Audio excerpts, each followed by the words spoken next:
Cube Radio. Salut, c'est Charles Dran avec l'équipe dans 5 minutes. On s'intéresse aux sciences, à l'histoire et à l'actualité. Aujourd'hui, on parle de méthane.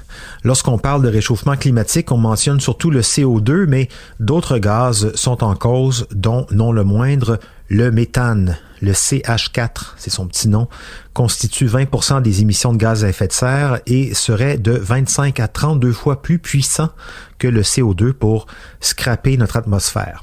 Et justement, sa concentration dans l'atmosphère augmente de façon si rapide, exponentielle même, que des scientifiques lancent un cri d'alarme dans un article publié dans la revue Nature le 8 février dernier. Véronique Morin nous explique d'où pourrait provenir cet accroissement rapide des émissions de méthane et pourquoi les scientifiques sont si inquiets. L'an dernier, les concentrations de méthane ont atteint des niveaux inégalés dans l'atmosphère, dépassant les 1900 parties par milliard de molécules, soit près du triple des niveaux pré-industriels, selon la NOAA, la National Oceanographic and Atmospheric Administration des États-Unis. Or, la croissance des émissions de méthane avait pourtant ralenti au tournant du millénaire, puis de façon tout à fait inattendue et qui demeure inexpliquée, s'est remise à croître, mais alors de façon très rapide, vers 2007. Ce qui mène plusieurs chercheurs à émettre l'hypothèse que le réchauffement climatique crée un mécanisme de rétroaction qui libérerait toujours de plus en plus de méthane. Mais comment traquer le méthane? Pendant plus d'une décennie, les chercheurs ont déployé des avions pour échantillonner l'atmosphère, ils prennent des mesures par satellite et développent des modèles mathématiques. Les causes les plus probables des émissions de méthane ont sans doute l'exploitation du pétrole et du gaz naturel, mais aussi les dépotoirs de déchets, les troupeaux de bétail et l'activité croissante des microbes dans les zones humides. Comment déterminer d'où provient l'accroissement de méthane dans l'atmosphère et dans quelle proportion? Un indice se trouve dans la signature isotopique des molécules de méthane, le CH4, qui est composé d'une molécule de carbone et de 4 molécules d'hydrogène. Alors, cette molécule de carbone, en majorité, est du carbone 12. Mais les molécules de méthane contiennent aussi parfois l'isotope plus lourd, le carbone 13. Le méthane généré par les microbes, après avoir consommé du carbone dans la boue d'une zone humide ou dans l'intestin d'une vache, par exemple, contient moins de carbone 13 que le méthane généré par l'extraction des combustibles fossiles. En étudiant le méthane piégé il y a des décennies ou des siècles dans les carottes glaciaires ou la neige accumulée, ainsi que le gaz dans l'atmosphère, les chercheurs ont pu démontrer que pendant 2 siècles, après le début de la révolution industrielle, la proportion de méthane contenant du carbone 13 a augmenté. Mais depuis 2007, lorsque les niveaux de méthane ont recommencé à augmenter plus rapidement, la proportion de méthane contenant du carbone 13 a, lui, commencé à diminuer.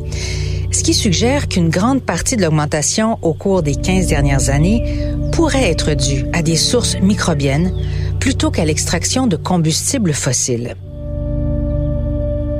L'équipe de la NOAA a utilisé les données atmosphériques sur le carbone 13 pour estimer que les microbes sont responsables d'environ 85% de la croissance des émissions depuis 2007. L'extraction de combustibles fossiles représente le reste. Attention, ça ne veut pas dire qu'il faut déculpabiliser l'industrie pétrolière puisque sa contribution aux émissions de méthane et de CO2 est énorme.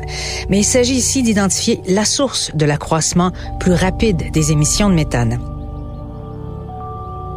L'étape suivante, et la plus difficile, consiste donc à essayer de déterminer les contributions relatives des microbes de divers systèmes, tels que les zones humides naturelles ou le bétail élevé par l'homme et les déchets. L'idée consiste à déterminer si le réchauffement lui-même contribue à l'augmentation des émissions de méthane des zones humides tropicales, par exemple.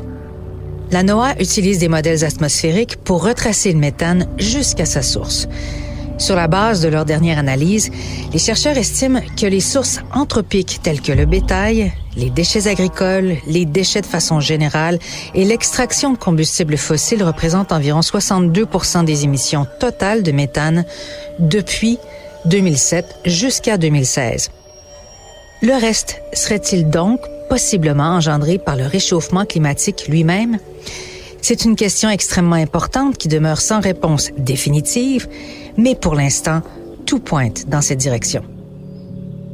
Ouais, et lors de la COP26 à Glasgow en novembre dernier, plus de 100 pays ont signé l'engagement mondial sur le méthane visant à réduire les émissions de 30% par rapport au niveau de 2020 d'ici 2030. Mais sachant maintenant que ces émissions de méthane semblent s'être accélérées au cours des dernières années et que cette accélération déclenche un effet d'entraînement, l'objectif mondial de limiter le réchauffement climatique à 1,5-2 degrés par rapport aux températures pré-industrielles, eh bien, cet objectif semble de plus en plus impossible à atteindre. Merci Véronique Morin, c'était en 5 minutes.